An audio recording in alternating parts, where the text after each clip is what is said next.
my spoiled daughter told her friends that she wants me dead rather than poor. But her reaction made me realize she deserved none of the fortune she expected. Stephanie grew up getting whatever she wanted the moment she wanted it, because I thought giving her everything would make her confident and successful. Private schools, ski trips, designer clothes, a new car at 16, another new car at 18 because the first one wasn't cool anymore. I paid for her Ivy League education, her apartment, her spring breaks in Cabo, her unpaid internships at fashion magazines, her startup that failed, her second startup that also failed. She never heard the word no, and I told myself I was setting her up for success. Meanwhile, her younger sister Ruby got a completely different childhood, not because I loved her less, but because I'd remarried and my second husband insisted on teaching financial responsibility. Ruby worked part-time jobs for spending money, wore regular clothes to public school, and drove a used car she bought with her own savings. She got scholarships for state college and worked nights at a restaurant to pay for books and supplies. I thought she was missing out on the advantages I was giving Stephanie, but Ruby never complained, just worked harder. When I called them both to announce my financial disaster, Stephanie's first response was, "Oh my God, Mom, this is so embarrassing. What will people think?"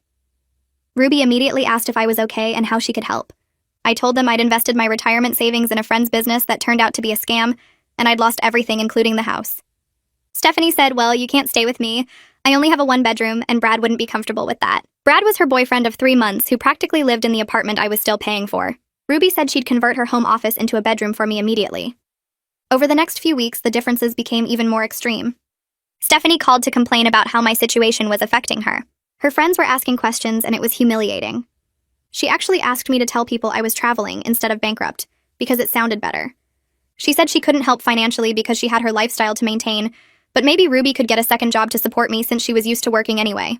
Ruby was already working on solutions. She showed up with a budget spreadsheet calculating how we could manage expenses together. She'd researched social services I might qualify for, and made appointments for me. She brought groceries every week and cooked extra meals so I'd have leftovers. She even offered to sell her car and take the bus so we'd have emergency funds. The real test came when I told them the house was being foreclosed and I needed help moving. Stephanie said she had a spa weekend that had been planned for months and couldn't reschedule. When I said I'd lose everything if no one helped, she said maybe you should have thought about that before making risky investments at your age. She actually sent me links to homeless shelters saying they weren't that bad, and some even had private rooms. Meanwhile, Ruby took time off work that she couldn't afford to help me pack. She rented a truck with her credit card and enlisted her boyfriend to help load boxes. Stephanie texted that day asking if I could Venmo her $500 for her spa treatment, because her credit card was maxed out and she promised to pay me back when things got better. 3 months into my bankruptcy, I invited both daughters to dinner at Ruby's apartment where I'd been staying. Stephanie showed up 40 minutes late complaining about traffic, and immediately asked Ruby why she'd chosen such a cheap neighborhood. She spent the entire meal talking about her problems, how hard it was to find good help, how expensive her gym membership was, how Brad wanted to vacation in Europe, but she could only afford Mexico. Not once did she ask how I was managing or if I needed anything. Finally, I said I have something important to tell you both. I stood up and pulled out my bank statements. I'm not bankrupt. I never lost any money. I have $3 million in savings and investments plus 2 rental properties. This was all a test to see which of my daughters actually cared about me versus my money. Stephanie's mouth fell open and she started laughing, saying, "Oh, thank God, Mom, I knew something was off. You really had me worried for a minute there. Now you can pay me back for all the stress you caused and we can go shopping tomorrow to celebrate." I said, "I'm not done, Stephanie." I pulled out a folder and started reading from the messages she'd sent about me to her friends. "Your mother's bankruptcy is so embarrassing. I'm pretending she's dead rather than poor. Old people shouldn't gamble with money they can't afford to lose. If she ends up homeless, that's not my responsibility. Thank God I'm nothing like her." Ruby was crying and said, "Mom, how could you lie to me? I've been so worried about you." I said, "I know, sweetie, and I'm sorry, but I needed to know the truth about both of you." Then I turned to Stephanie. "Stephanie, you get exactly what you offered me when you thought I had nothing." "Nothing." Stephanie stared at me for a long moment and then started laughing, but it sounded wrong, like she couldn't decide if this was real or some kind of joke. She kept looking between me and Ruby like one of us would break character and admit this was all part of some weird lesson I was teaching. Ruby wiped her eyes with the back of her hand, and her voice came out shaky when she asked why I would put her through 3 months of worrying and crying and planning budgets if I didn't actually need help. I watched Stephanie's laugh fade into confusion, and then something harder as she processed what I'd just said. She opened her mouth and closed it twice before words came out asking if this was really happening right now. I turned to Ruby first because she deserved an explanation more than anyone. I told her I needed to know the truth about both my daughters before I made final decisions about my estate, and who would get what when I died. I said I had to see who actually cared about me versus who just cared about my money. Stephanie cut me off before I could say more, and her voice went up an octave as she said this whole thing was insane, and I owed her an apology for the emotional distress I'd caused. She said I'd put her through hell for 3 months, making her worry about her mother being homeless. Then, without missing a beat, she asked when I was going to start her monthly allowance again, because she'd had to cut back on so many things and it had been really hard. I looked at Stephanie and said there would be no more allowance, no more rent payments for her apartment, no more funding for her lifestyle or her credit cards or her spa weekends or anything else. The color drained from her face and she went pale like I'd slapped her. She stood up so fast her chair scraped against Ruby's floor and said I couldn't just cut her off without any warning. She said she had expenses and commitments and a whole life built around my support. She started listing things like her gym membership and her car payment and her hair appointments. Like these were necessities I was being cruel to take away. Ruby spoke up quietly and asked if I was really going to punish Stephanie forever, or if this was another test within the test. I looked at Ruby and told her this was real and permanent and there were no more tests. I explained that Stephanie showed me exactly who she was when she thought I had nothing, and that person wasn't someone I wanted to keep enabling. Ruby's face did something complicated like she understood, but also felt sad about it because despite everything, Stephanie was still her sister. Stephanie's shock transformed into pure anger, and she started yelling that none of this was fair. She said I was the one who raised her to expect support, and now I was pulling the rug out from under her. Her phone buzzed on the table and she grabbed it and looked at the screen. Her face got tight and she typed something fast and aggressive with her thumbs. Then she threw the phone back down and demanded to know what I expected her to do now. She said she didn't have any real work experience because I'd always told her she didn't need it.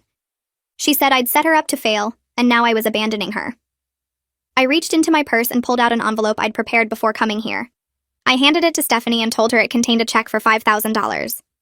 I explained this was her final payment from me, and it should be enough for 2 months' rent while she found a job and figured out her next steps.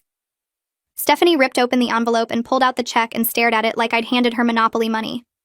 She said $5,000 wouldn't even cover her credit card bills, let alone rent and food and everything else. She waved the check at me and her hand was shaking. Ruby stood up and asked if she could talk to me privately in her bedroom. I followed her down the short hallway and she closed the door behind us. We sat on her bed and she was quiet for a minute before she said she understood why I did this, but she was hurt I didn't trust her enough to tell her the truth. She said she spent 3 months absolutely terrified about my future. She said she'd laid awake at night trying to figure out how to make more money to support me. She said she'd even looked into getting a second job and had called her bank about taking out a personal loan. I apologized to Ruby and I meant it completely. I told her I was sorry for lying and for making her worry, but I had to make the test real or it wouldn't reveal the truth. I said if I told her it was fake, then her behavior wouldn't have been genuine, and I wouldn't have learned anything real about either of my daughters. Ruby nodded slowly and asked what happens now with Stephanie. She asked if I was really going to let her struggle, or if I'd give in when Stephanie came crying back to me in a few weeks. I told Ruby I was serious about the boundaries, and I wouldn't be changing my mind no matter how much Stephanie begged or threatened or manipulated. We walked back to the living room and found Stephanie pacing and talking on her phone in a loud, urgent voice. She was saying they needed to talk immediately, and something about how everything was falling apart. When she saw us come in, she ended the call fast and spun around to face me. She demanded to know about her trust fund and her inheritance. She said I couldn't take away what was legally hers, and she'd talk to a lawyer if she had to. Her face was red and her hands were clenched into fists at her sides. I told Stephanie there was no trust fund because I'd never set one up for her. I said my will currently left everything to Ruby with just a small token amount for Stephanie. I explained that after watching her behavior during these 3 months, I'd decided Ruby was the only daughter who deserved to inherit my estate. Stephanie's face went from red to almost purple, and she screamed that I was a mean old woman who was punishing her for being honest about her feelings. She said those messages to her friends were private, and I had no right to read them. She said everyone complains about their parents sometimes, and it didn't mean anything. Ruby set down her water glass and stood up from the couch. She looked at Stephanie and said the problem wasn't honesty or venting to friends. The problem was cruelty and selfishness and complete lack of care for another human being. Stephanie's face twisted and she spun toward her sister. She started yelling that Ruby had been playing the perfect daughter this whole time just to manipulate me. She said Ruby wanted to steal her inheritance and had been plotting this for months. She pointed her finger at Ruby and accused her of turning me against my own daughter. Ruby stayed calm and said she didn't need to plot anything because Stephanie's own actions revealed everything. Stephanie grabbed her purse off the arm of the chair. She was shaking and her voice got louder as she listed all the ways Ruby had supposedly sabotaged her over the years. I stood up and told them both to stop immediately. The room went quiet except for Stephanie's heavy breathing. I looked at Stephanie and said she had exactly 1 week to move all her belongings out of the apartment I'd been paying for. After 7 days, the locks would be changed and anything left behind would be donated to charity. Stephanie's mouth opened, but no sound came out at first. Then she started saying I couldn't do that because she had a lease and rights as a tenant. I pulled out my phone and showed her the lease agreement where I was listed as the primary leaseholder, and she was just an authorized occupant. I told her the property management company was already notified, and they'd be conducting a move-out inspection in 8 days. Stephanie grabbed her purse and yanked it onto her shoulder so hard the strap nearly broke. She stomped toward the door and slammed it behind her with enough force that a picture frame fell off Ruby's wall and the glass shattered on the floor. Ruby and I stood there looking at the broken frame for what felt like forever, but was probably only 2 or 3 minutes. Ruby bent down and started picking up the glass pieces carefully. She asked in a quiet voice if I was really okay with Stephanie hating me now. I knelt down to help her clean up and said Stephanie's hatred wasn't about losing a relationship with me. It was about losing access to money, and that proved the test had revealed the truth about who she really was. Ruby dropped a piece of glass into her palm and said she'd seen warning signs over the years. She said there were times when Stephanie said cruel things or acted entitled, but Ruby always made excuses because they were sisters and family was supposed to stick together.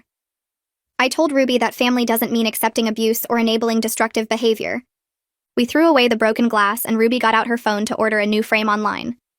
Over the next 3 days, my phone became a constant source of noise. Stephanie called me 47 times. I counted them. She also sent dozens of text messages that ranged from apologetic to threatening to manipulative. The first day she sent messages saying she was sorry and didn't mean the things she said to her friends. She claimed she was just stressed and venting, and everyone does that sometimes. The second day, the messages got angry. She said I was a terrible mother who set her up to fail and then punished her for it. She said I owed her support after raising her to expect it. The third day, she tried guilt and manipulation. She sent long paragraphs about how scared she was and how she didn't know what to do without my help. She said she might end up homeless and it would be my fault. I didn't answer any of the calls or texts, but I saved every single one in a folder on my phone in case I needed documentation later for legal reasons. Ruby came over to my house on the 4th day with her laptop. She said we needed to draft a formal letter to Stephanie outlining the new boundaries so everything was clear and in writing.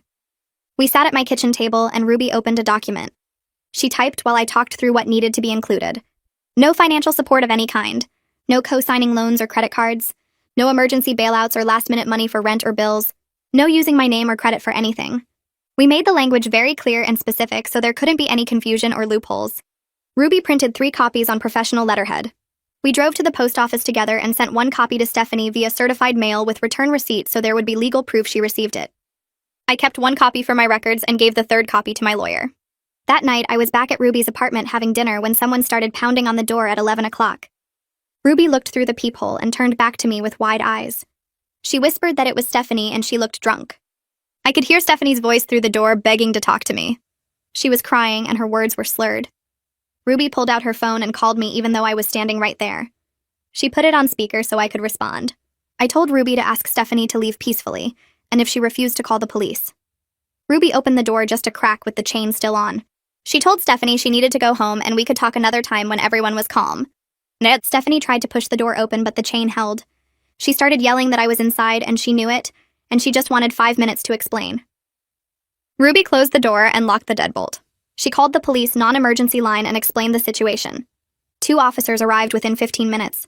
I watched through the peephole as they talked to Stephanie in the hallway. She was sitting on the floor with her back against the wall crying. One officer was a woman who crouched down next to Stephanie and spoke to her in a calm voice. After about 10 minutes, they convinced Stephanie to leave. The male officer knocked on Ruby's door and we let him in. He had kind eyes and asked if this was the first incident. I explained about the constant calls and texts and showed him my phone. He suggested I consider getting a restraining order if the harassment continued. He said it felt extreme, but sometimes it was necessary when family members couldn't respect boundaries. He gave me a card with a case number and said to call if Stephanie came back. The whole situation felt surreal, like something that happened to other people, not to me. The next morning, I called my lawyer and made an appointment to update my will. She had an opening that afternoon, so I drove to her office downtown. Her name was printed on a gold plaque outside a door on the 3rd floor. She invited me into a conference room with a long table and offered me coffee. I explained the situation with Stephanie and showed her the documented calls and texts and the police report number from last night. My lawyer nodded and said she'd handled family estate disputes before. She wasn't surprised by Stephanie's reaction at all. She said entitled adult children often responded this way when they finally faced financial consequences for their behavior. She pulled out forms for updating my will and we went through each section carefully. I made Ruby the primary beneficiary and executor. And I left Stephanie a token amount of $5,000 just so she couldn't claim she was accidentally forgotten. My lawyer explained this would make it much harder for Stephanie to contest the will later. We also discussed setting up a trust for Ruby that would provide support for major life events, but couldn't be accessed all at once. The whole meeting took almost 2 hours, and I felt exhausted when I left. That evening, my phone rang with a number I didn't recognize. I almost didn't answer, but something made me pick up. It was Brad. His voice sounded awkward and uncomfortable. He said Stephanie had told him I cut her off financially, and he was wondering if there was anything he could do to help mediate the situation. He explained they couldn't afford the apartment without my support, and he wasn't sure what they were going to do. I felt a flash of anger that he had the nerve to call me about this. I told him this was between me and my daughters, and he needed to make his own choices about his relationship with Stephanie. He went quiet for a few seconds, and then admitted they had only been dating 4 months, and he wasn't sure he signed up for supporting someone who couldn't support herself. I said I understood his position, but I wasn't going to change my decision, and he should do what was right for him. He thanked me awkwardly and hung up. I sat there staring at my phone, wondering how long it would take for Stephanie to realize Brad was about to leave her. 2 days later, Ruby showed me a text from Stephanie. Brad broke up with me and moved out, and this is all your fault, Mom. You destroyed my life. You took everything from me, and now I have nothing. I hope you're happy. Ruby looked worried and asked if I was okay. I read the message twice and felt a small twist of sympathy despite everything Stephanie had done. But I knew that giving in now would just teach her that throwing tantrums worked. I told Ruby that Stephanie needed to learn that actions have consequences, and enabling her would only make things worse. Ruby nodded, but I could see she was struggling with watching her sister fall apart. The next morning, I woke up to a Facebook message from someone named Jessica, who I vaguely remembered meeting at one of Stephanie's birthday parties years ago. She wrote that she heard rumors I had disowned my daughter over a misunderstanding, and wanted to know if it was true. The message had a concerned tone, but also felt like she was fishing for gossip.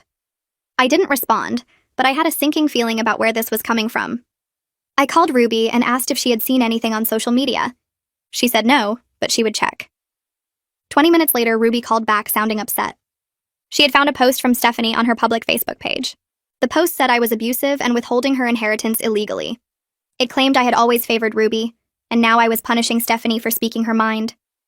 The post already had dozens of comments from people saying how terrible I was and offering Stephanie sympathy and support.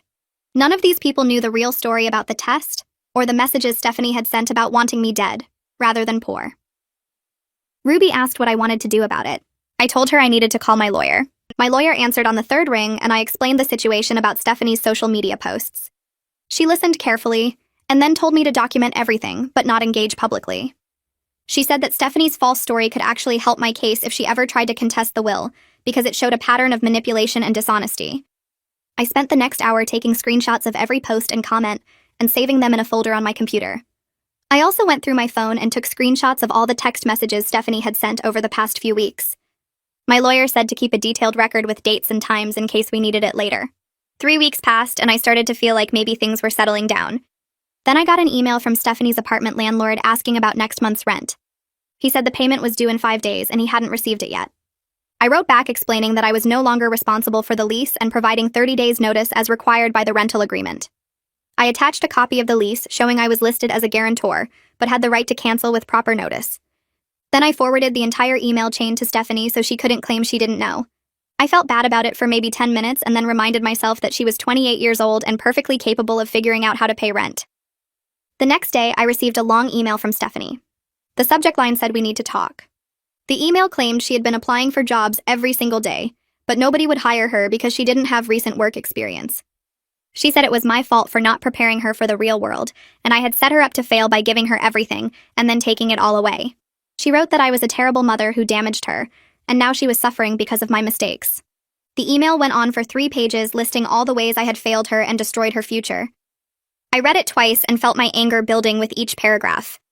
I opened a new email and typed one sentence. Ruby worked her way through college while you spent my money on spring breaks in Cabo. I hit send before I could second-guess myself. Then I blocked Stephanie's email address so I wouldn't have to see her response. 5 days went by and I didn't hear anything from her. Ruby said Stephanie hadn't contacted her either. Part of me wondered if my response had finally gotten through to her, but I knew it was more likely she was just regrouping for her next attack. Ruby came over for dinner on Saturday night and brought Chinese food from the place near her work. We were eating and talking about her upcoming promotion when she suddenly got quiet. She said Stephanie had called her that afternoon crying about having to move back in with friends and sell her designer clothes to pay for food. Ruby looked at me with sad eyes and said she was worried about her sister despite everything that had happened. I understood how she felt because Stephanie was my daughter and I was worried too. But I told Ruby that natural consequences were the only thing that might help Stephanie grow up. If we rescued her now, she would never learn to take care of herself. Ruby sighed and said she knew I was right, but it was hard to watch. The following Tuesday, I went to my first meeting of a support group for parents of estranged adult children. My therapist had recommended it weeks ago, but I kept putting it off because I felt embarrassed about the whole situation. The group met in a church basement with folding chairs arranged in a circle. There were 8 other parents there, ranging from their 40s to their 70s. A woman named Carol led the meeting and asked everyone to share their stories if they felt comfortable. I listened to other parents talk about their kids who had cut them off over money or relationships or old family conflicts. One father talked about his son who hadn't spoken to him in 5 years over a disagreement about religion. A mother cried while describing her daughter who blamed her for everything wrong in her life. Hearing their stories made me feel less alone and less guilty about enforcing boundaries with Stephanie. During the break, Carol told me that several parents in the group had eventually rebuilt relationships with their kids after the kids faced real consequences and grew up. She said it took time and consistency, but sometimes tough love was the only thing that worked. I drove home feeling lighter than I had in weeks. The next morning, I woke up to a notification on my phone showing Stephanie had posted on social media. I opened the app and saw photos of her apartment with boxes everywhere and captions about surviving betrayal and learning who your real family is. The comments were full of sympathy from people who had no idea what actually happened. I felt my anger building as I scrolled through her dramatic descriptions of being abandoned and abused, but I closed the app without responding or commenting. Ruby called me that afternoon and said she'd seen the post too, asking if I was okay. I told her I was fine and that Stephanie's public performance didn't change anything about the boundaries I'd set. 3 days later, I got a message request on social media from someone named Jennifer, who I recognized as one of Stephanie's college friends. The message was long and apologetic, explaining that she felt terrible about not reaching out sooner. She said several people in their friend group had been distancing themselves from Stephanie over the past few weeks because her constant complaining and victim stories were exhausting everyone. Jennifer wrote that Stephanie had been calling people at all hours crying about how unfair her life was and asking to borrow money that she never paid back. She said at first everyone felt sorry for Stephanie, but then they started comparing notes and realized she was telling different versions of the story to different people. Jennifer apologized for believing Stephanie's initial narrative without hearing my side and said she hoped I was doing well. I thanked her for reaching out but didn't share any details about the situation, just said I appreciated her honesty. 2 weeks after that, Ruby texted me asking if I was free for dinner because she had good news to share. We met at a small Italian place near her apartment, and she was practically glowing when I sat down.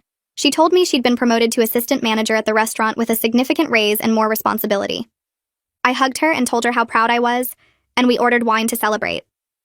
Over dinner, Ruby talked about how good it felt to earn the promotion through her own hard work and dedication. She said her boss had told her she was the most reliable employee they had, and several customers had specifically requested her section because of her service. Watching her face light up as she described her accomplishments made me realize I'd given her something far more valuable than anything I'd ever given Stephanie. Ruby had confidence that came from actual achievement instead of empty praise and unearned rewards.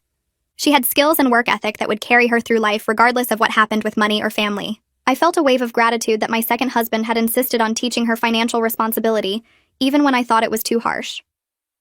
2 months went by without any contact from Stephanie.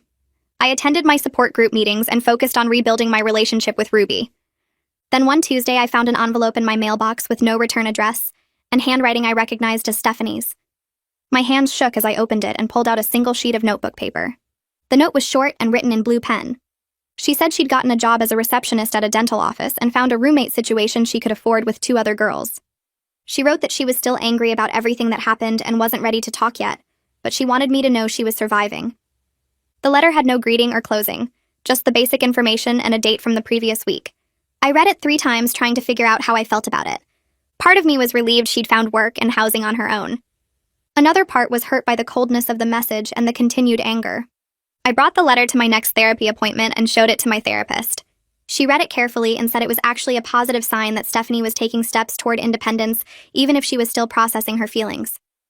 My therapist suggested I send a brief response acknowledging her progress without offering money or advice, keeping the door open for future communication without pushing. That evening, I sat at my kitchen table with a blank card and tried to figure out what to say. I didn't want to sound preachy or condescending. but I also didn't want to pretend everything was fine between us. Finally, I wrote that I was proud she'd found a job and housing, that I loved her, and I was here whenever she was ready to have an honest conversation about our relationship. I mailed the card the next day and tried not to expect anything back. Weeks passed and I didn't hear from Stephanie, which didn't surprise me but still stung a little. Ruby and I started having dinner together every Thursday night, alternating between her place and mine. Without Stephanie's drama hanging over us, we could actually talk about our lives and rebuild our relationship. One night at her apartment, Ruby brought up something she'd never mentioned before.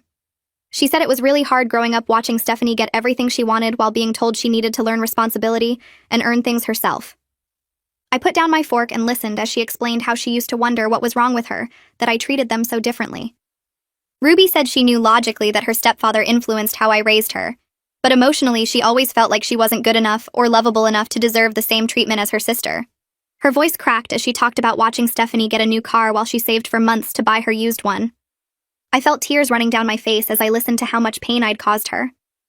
When she finished talking, I apologized for the inequality in how I raised them. I explained that I thought I was helping Stephanie by giving her everything, but I actually hurt both my daughters in different ways. I told Ruby that watching her earn her promotion and build her life made me realize I'd given her the better gift, even though it didn't feel that way at the time. Ruby started crying and said she spent years feeling like she wasn't good enough because I didn't treat her the same way as Stephanie.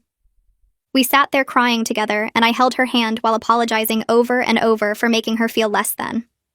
After we calmed down, Ruby said she understood my intentions were good, even if the execution was flawed, and she was grateful we could talk about it honestly now. The next weekend, my second husband asked if we could take a walk together.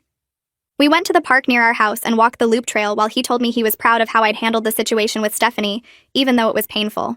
He admitted he'd wanted to intervene many times over the years when he saw how I was raising her, but he respected that Stephanie was my daughter and my decision to make. He said watching Stephanie's entitlement grow had been frustrating because he could see where it was leading, but felt powerless to change it. I thanked him for respecting my role as Stephanie's mother, even when he disagreed with my choices. He squeezed my hand and said he was glad Ruby had turned out so well, and that maybe now Stephanie had a chance to grow up too. We walked in comfortable silence for a while, and I felt grateful for his support and patience through all of this. 4 months after the revelation dinner, Ruby called me sounding upset. She said Stephanie had texted her asking if I was serious about the will changes, or if it was just meant to scare her into behaving better. Ruby wanted to know how to respond without making things worse.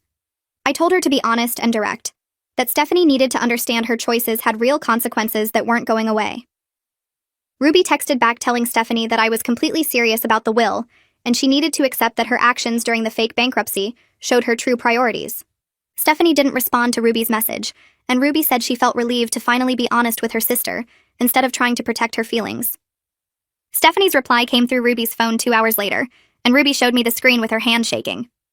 The message called Ruby a goody two-shoes, who always sucked up to get attention, and said Ruby manipulated me during a vulnerable time. Ruby read it twice, then blocked Stephanie's number right there in front of me. She said she was done being Stephanie's emotional punching bag, and I told her I fully supported that decision. We sat together quietly for a few minutes, and I felt relieved that Ruby was finally setting boundaries with her sister. The next week, I scheduled a meeting with a financial advisor to discuss setting up a trust for Ruby. I drove to his office downtown and explained I wanted to create something that would support Ruby for major life events like buying a house or starting a business. He suggested structuring it so she couldn't access everything at once, which made sense to me. We spent 2 hours going through different options, and I signed papers to establish a trust worth $800,000. Ruby didn't know about it yet, and I planned to tell her when the timing felt right. The advisor said it would take about 3 weeks to finalize all the paperwork, and I left his office feeling good about providing real support for Ruby's future. My rental property on the east side started having plumbing problems, and the tenant called saying water was leaking through the ceiling.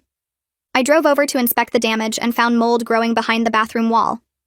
The contractor I called estimated repairs would cost $40,000, and I seriously considered just selling the place instead. Ruby came with me to the second inspection and took notes on everything the contractor said. She researched 3 other contractors online and called them all to get competing quotes. Over the next week, she managed the whole project for me, getting estimates and checking references and negotiating prices. She got the cost down to $32,000 and found a contractor who could start immediately. Watching her handle everything reminded me exactly why I did the fake bankruptcy test in the first place. Ruby called me one afternoon sounding surprised and told me she'd just seen Stephanie outside the dental office where Stephanie worked. The office was only 2 blocks from Ruby's restaurant, and they'd run into each other on the sidewalk. Ruby said Stephanie looked tired and had lost weight, but she didn't cause any drama or start yelling. Stephanie just nodded at Ruby and walked away quickly without saying anything. Ruby asked if I thought Stephanie was doing okay, and I said I honestly didn't know, but Stephanie needed to figure things out on her own. 6 months after I cut Stephanie off completely, a Facebook notification popped up on my phone. Stephanie had sent me a friend request, which surprised me because she'd been completely silent for weeks. I stared at my phone for a long time, trying to figure out what it meant. Part of me wondered if she wanted something, or if this was a genuine attempt to reconnect. I accepted the request but didn't send her any message, deciding to let her make the next move if she was really ready to talk. My second husband asked what I was going to do, and I told him I was just going to wait and see what happened.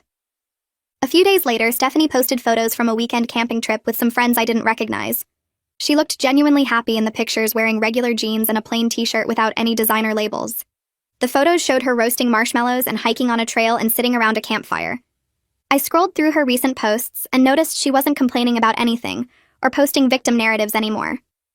Every post from the last month showed her doing normal activities and looking content. I didn't comment on any of the photos, but I saved a few to my phone because she looked more like herself than she had in years. Ruby came over for dinner and showed me a letter she'd received from her restaurant chain. They'd accepted her into a management training program that could lead to running her own location within 2 years. She was excited but worried about the cost of training materials and books. I offered to help pay for anything she needed, and she accepted the offer gracefully. She understood this was support for an earned opportunity, and not just me handing her money for nothing. We spent the evening looking at the program requirements, and I felt proud watching her plan out her future with such focus and determination. 3 weeks later, I opened my email and found a message from Stephanie with the subject line, "Can we talk?" My hands started shaking as I clicked it open and read the short message asking if we could meet for coffee. I read it 3 times trying to figure out if there was some hidden meaning or manipulation. The message was simple and direct without any drama or guilt trips. I sat with it for an hour before responding that yes, we could meet, and I suggested a coffee shop halfway between our locations. She replied within minutes, agreeing to meet there on Saturday morning. Saturday came and I arrived at the coffee shop 15 minutes early, too nervous to be late. Stephanie walked in right on time wearing normal jeans and a sweater with minimal makeup. She looked different somehow, less polished but more real. She sat down across from me and her hands were shaking a little as she wrapped them around her coffee cup. She started by saying she wasn't there to ask for money and just wanted to talk, which was more mature than I expected from her. I nodded and waited for her to continue, watching her face carefully for signs of manipulation. Stephanie took a deep breath and apologized for the things she'd said when she thought I was bankrupt. She admitted she'd been shallow and cruel and said she was ashamed of how she'd acted. She explained that losing everything forced her to realize how empty her life had been when it was just about money and status. Her voice cracked a little when she talked about the messages she'd sent to her friends about me. She said working at the dental office and living with a roommate taught her things she should have learned years ago. I listened without interrupting and watched tears form in her eyes as she talked about how wrong she'd been. I thanked her for coming and told her I was proud she found a job and a place to live without my help. She wiped her eyes with a napkin and said the last 6 months were the hardest thing she'd ever been through, but she learned more about herself than she wanted to know. She admitted she'd been horrible to me and to Ruby, and didn't realize how empty her life was until everything got taken away. I reached across the table and squeezed her hand, because even though she'd hurt me deeply, I could see she was trying to change. We ended up talking for almost 2 hours about her new life at the dental office and her roommate who worked 2 jobs to support her kid. Stephanie told me about learning to clip coupons and cook actual meals instead of ordering takeout every night. She said her roommate taught her how to make a grocery list and stick to a budget, which sounded basic but was completely new to her. When she mentioned Ruby, her voice got quieter and she asked how her sister was doing. I told her Ruby was doing great, and Stephanie nodded slowly and said she knew she didn't deserve forgiveness, but she wanted Ruby to know she was sorry. She talked about specific things she'd said and done over the years that she felt ashamed of now. I didn't offer her money or promise to change my will, but I did tell her I loved her and wanted to rebuild our relationship if she kept making good choices. She said she understood that trust had to be earned back, and she didn't expect me to just forget everything that happened. When we left the coffee shop, she hugged me tight and thanked me for giving her a chance to apologize.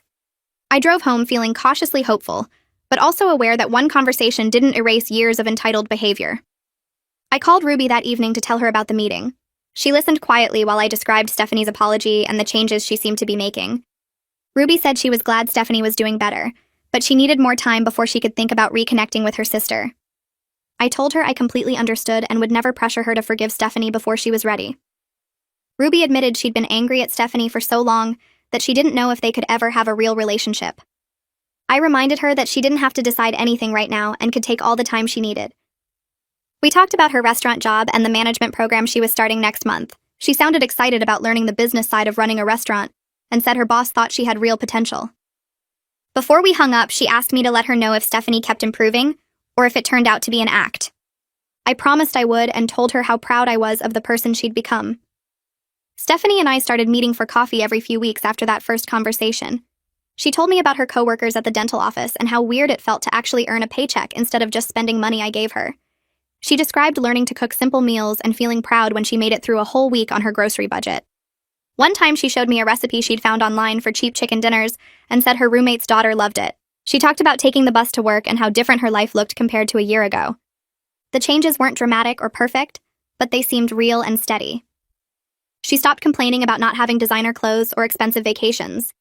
Instead, she told me about small victories like paying her rent on time or saving $50 from her paycheck. I watched her carefully during these meetings, looking for signs that she was manipulating me or building up to asking for money. But she never asked for anything except my time and attention. She seemed genuinely interested in rebuilding our relationship without the financial component that had defined it before. 3 months into our regular coffee meetings, Stephanie asked if she could apologize to Ruby in person.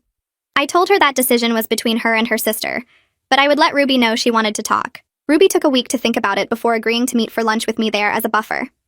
We met at a casual restaurant halfway between their places on a Saturday afternoon. Stephanie arrived early and sat nervously checking her phone until Ruby walked in. The first few minutes were awkward with everyone studying their menus and making small talk about the weather. Then Stephanie put her menu down and said she wanted to apologize for everything she'd done and said over the years. She didn't make excuses or try to minimize her behavior. She specifically mentioned the messages she'd sent during the fake bankruptcy and the cruel comments she'd made about Ruby always working. She told Ruby she was jealous of her sister's independence and work ethic, but expressed it through meanness instead of admiration. Ruby listened without interrupting, and I could see her processing everything Stephanie said. When Stephanie finished, Ruby was quiet for a minute before responding. She said she appreciated the apology, but needed Stephanie to understand how much damage had been done over the years. Ruby told her sister that she'd spent their whole childhood feeling like she wasn't good enough because I treated them so differently. She admitted she'd resented Stephanie for getting everything handed to her while she had to work for basic things. Then she said she was willing to work toward rebuilding their relationship, but it would take time and consistent changed behavior from Stephanie. She made it clear she wasn't going to forget years of cruelty just because Stephanie apologized once. Stephanie nodded and said she understood that trust took time to rebuild. She didn't argue or get defensive or try to rush Ruby into forgiveness. She just accepted the boundary Ruby set and said she'd prove through her actions that she was different now. I sat there watching my daughters have an honest conversation for maybe the first time in their lives. It wasn't perfect or easy, but it felt real in a way their relationship never had before. A year after the revelation dinner at Ruby's apartment, Stephanie called me with exciting news. She'd been promoted to the office manager at the dental practice where she worked. Her voice was full of genuine pride as she described the new responsibilities and the raise that came with the promotion. She told me she'd been taking online business courses at night to improve her skills, and her boss noticed the effort. She said she never thought she'd care about a job or feel proud of earning something through her own work. I congratulated her and told her how impressed I was with everything she'd accomplished. She mentioned she was saving money to take a real vacation next year, something she'd pay for herself instead of expecting me to fund it. After we hung up, I sat with my phone in my hand, thinking about how much she'd changed in 12 months. I made an appointment with my lawyer the following week to update my will. I'd been thinking about this decision for months and finally felt ready to make it official.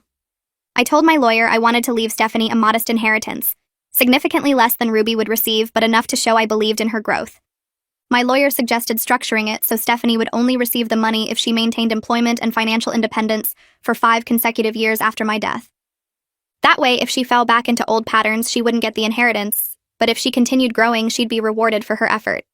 I agreed with the structure because it protected my intentions while giving Stephanie something to work toward. The amount I designated for her was enough to help with a down payment on a house or starting a small business, but not enough to stop working and live off. Ruby's inheritance remained substantially larger because she'd proven herself over many years and had never needed consequences to develop good character. I signed the updated will feeling like I'd found the right balance between acknowledging Stephanie's progress and rewarding Ruby's consistent integrity. Ruby called me 6 months later with news that she'd been approved for a business loan to open her own restaurant. Her voice shook with excitement as she explained the location she'd found and the menu concept she'd developed based on the comfort food she'd been cooking for years. I asked her to send me the business plan and loan details because I wanted to help with startup costs as a gift, not a loan. She tried to refuse, at first saying she could manage on her own, but I insisted that supporting her dream was different from enabling entitlement. We settled on an amount that covered kitchen equipment and initial inventory while she handled rent and staffing from the loan.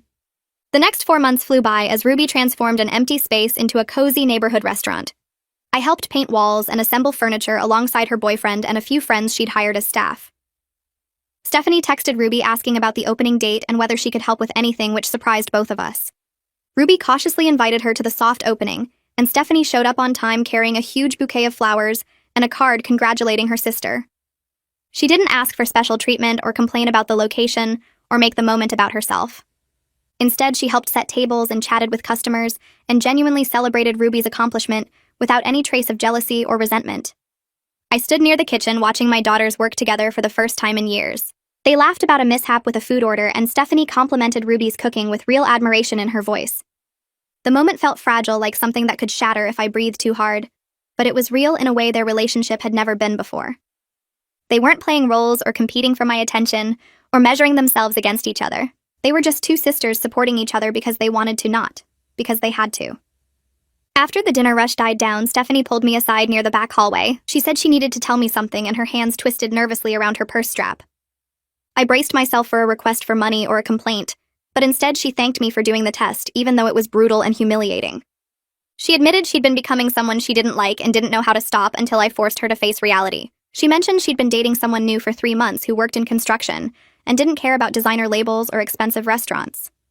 She said it felt good to be valued for who she was, rather than what she could spend, and she finally understood why Ruby had always seemed more content, despite having less. I hugged her and told her I was proud of how far she'd come, and that growth was never easy, but always worth it.